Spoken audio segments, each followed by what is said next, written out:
Të ndershëm vëllezër dhe motra, patëm rastin që ditëve të kaluara të grumbullojmë vepra të ndryshme.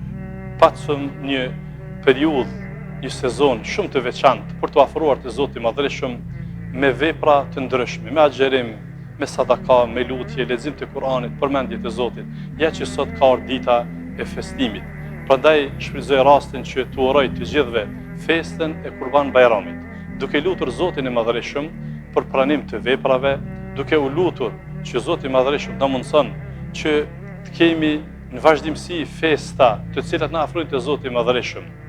E patjetër se duhet të përcjellim në këtë mesazh urimi edhe një mesazh që ka të bëjë me tërë neve, me shoqërinë tonë, që këto ditë nga tani t'i shfrytëzojmë që të afrohemi me njëri tjetrin, ta vizitojmë njëri tjetrin, t'i hapim dyert e vizitave të familjes, farefisit, miqve dhe shoqërisë. Por në asnjë formë mos lejojmë që këtyre ditëve dikush ta merr rrugën e pushimit, sepse tani nuk është koha pushimit.